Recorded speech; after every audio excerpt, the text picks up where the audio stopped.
The car that was involved, it was speeding here on Goodfellow. Police say it went airborne, and you can see a guardrail. It'll be the last morning there's going to be any gap here in the Stan Musial Bridge, because the people living upstairs, they heard something around 4:15 this morning. They looked outside and they saw a maroon full-size vehicle speeding away heading west here on West Main. I was going through the president's Twitter feed and I came across a tweet that was posted yesterday. How's this for a tease? It says, "You're going to want to watch this speech." And we're talking about officers from some of the biggest districts in the area. Think Parkway, Hazelwood. That's where we find our Laura Hettiger.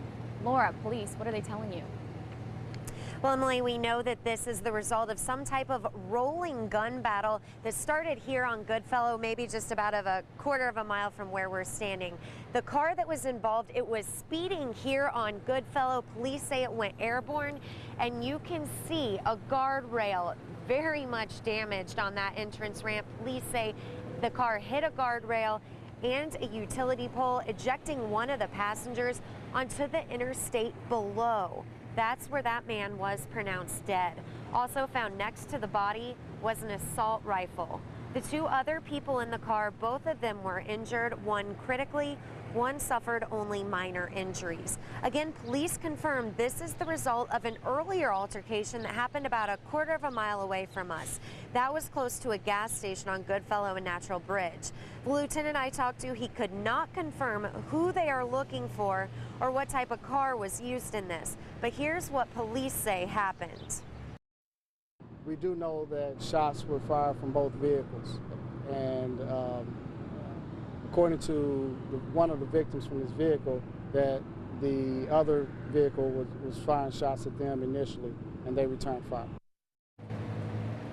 Back out here, you can see that there's still police and caution tape blocking that entrance ramp to 70, so still a small portion of the interstate is closed. I'm going to go ahead and put another call into police, try to get more information about that earlier shooting. I'll have an update for you guys coming up in about 30 minutes. Reporting live in North St. Louis, Laura Hettiger, News 4. Laura, walk us through what his day holds. Well, I can tell you, Claire, that the White House, it is putting a ton into these two speeches today. In fact, just a couple minutes ago, I watched a video that was posted on the White House blog, and it was essentially a compilation of snippets from different speeches over the last 8 years where the president was laying out his vision for a better and a bigger and stronger middle class. The first clip and the last clip in it date back to 2005. It was when a first-time Senator Barack Obama visited Knox College in Galesburg, Illinois. Well, he's going to make his return today, and he's going to return to that vision of growing the middle class. He's going to have a lunchtime speech where he's going to be discussing several key points: expanding manufacturing, healthcare coverage, and more educational opportunities for preschoolers and college students. The president will then fly to the University of Central Missouri in Warrensburg and discuss much of the same. The governors of both Illinois and Missouri will be on hand for their state stops. Now, I think we can all agree there has been a ton of change since the last time a then senator was in Galesburg, Illinois, to his return today. One of the big things is how we communicate, especially through social media. Now, earlier this morning, I was going through the president's Twitter feed, and I found a tweet that he posted, or someone posted for him yesterday, saying, "You're going to want to watch this speech." If that's not enough of a tease for you, the White House blog also finished its post by saying, "You won't be disappointed."